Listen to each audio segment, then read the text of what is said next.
ఎవరైతే భగవంతుడి సొమ్ముతో ఆడుకుంటారో నేనేనా భగవంతుడి డబ్బును దోచేస్తారు, తరాలు కూడా లేచిపోతాయి.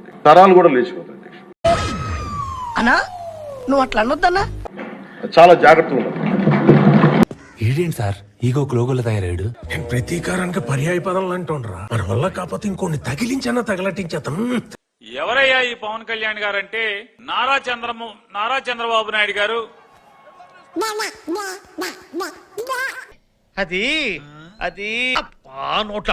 అదిగో తోక అని ఎవడో అంటే ఇదిగో పులి అని చెప్పి ఇంకోటి మాట్లాడంటే ఇంకొక దొంగ నా ఒక్కడే చూపిస్తావేంటి? వెనకాల నీ అమ్మ మూడా ఓరడి అబ్బా పెట్టావు కదరా ఫిట్టింగ్.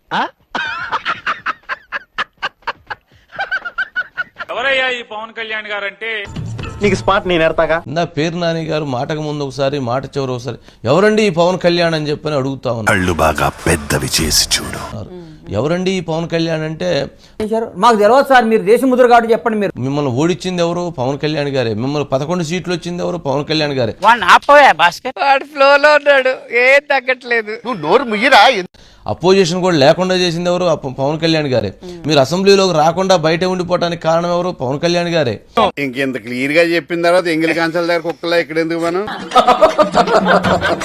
మరి అందుకని పవన్ కళ్యాణ్ గారు ఎవరండి పవన్ కళ్యాణ్ గారు అని పదే అనాల్సిన అవసరం లేదు. పేరు నాని గారు తిట్టగలనా? లేదు కదా. తిట్టాల్సినవన్నీ తిట్టారు కానీ రెస్పెక్ట్ ఎందుకులేండి.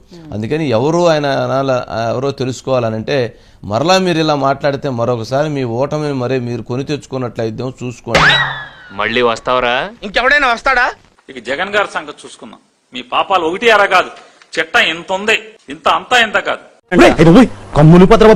కడాన జగన్మోహన్ రెడ్డి దిగజారి వెంకటేశ్వర స్వామి వారి మహత్యాన్ని తగ్గించడానికి. అరే పిచ్చికెట్టలేసిందారా నువ్వు? రోజు ఇంత గలీజ్గానే తయారవుతున్నావు ఏమరా, ఇంత చిచ్చోరాగా లేక. నేనా? వెంకటేశ్వర స్వామి యొక్క భక్తుల మనోభావాల్ని దెబ్బతీయటానికి, మళ్ళా నేనే. అలాగే స్వామి వారి మహత్యాన్ని మచ్చ తీసుకురావటానికి మళ్ళీ ఫ్యాట్ అంటే జంతు కొవ్వులు కలిపాడు జగన్మోహన్ రెడ్డి. చంపేసిరండి రా, కాలువ కింద ఒక్కొక్కడికి ఒక్కొక్క ఎకరం ఇస్తాను, దరిద్రం వదిలిపోతుంది. పంది కొవ్వు కలిపాడు, అలాగే చేప కొవ్వు కూడా కలిపాడు జగన్మోహన్ రెడ్డి గారు.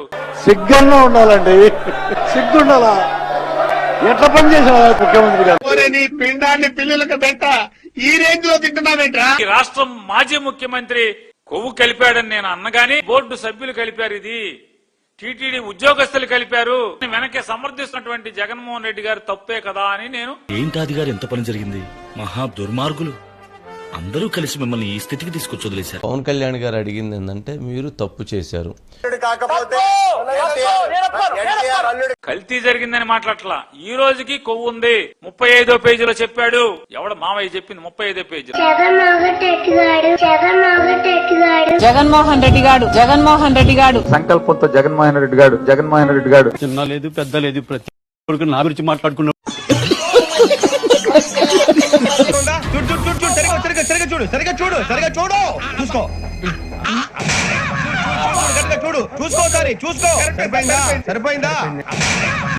జన్మలో ఇంకెవరిని కేలకడం మీ తప్పును కప్పుకుచ్చుకునేటువంటి ప్రయత్నంలో మీరింత అన్యాయం చేస్తున్నారు. పుట్టుకతో వచ్చింది, మీరు చెప్తే పోతుందా?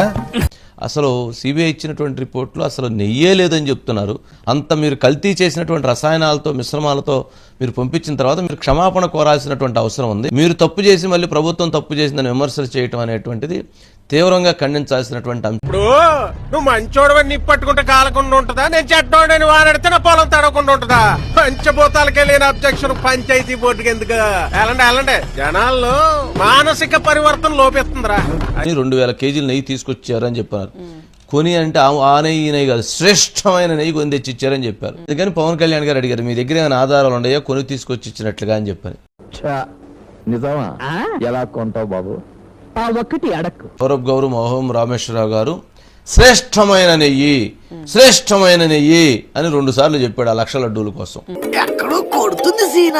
అంటే అంతకుముందు తిరుమల తయారు చేస్తున్న లడ్డూలు శ్రేష్టమైన లడ్డూలు కాదని, శ్రేష్టమైన నెయ్యి కాదని ఆ పాలక మండలి 2 సభ్యులకి తెలిసి వాళ్ళు శ్రేష్టమైన నెయ్యిని కొని తీసుకొచ్చారా?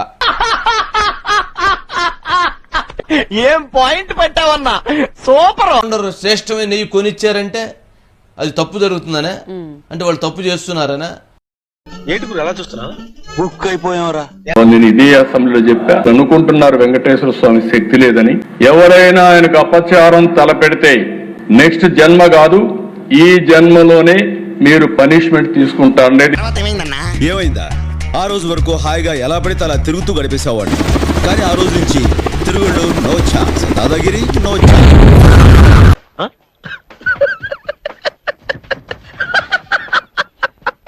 చూద్దాంలే. చూడటం కాదండి, మీరు చెయ్యాలంతే. సరే మీరు ట్రై చేస్తారన్నారంటే అది ఓకే అయిపోయిన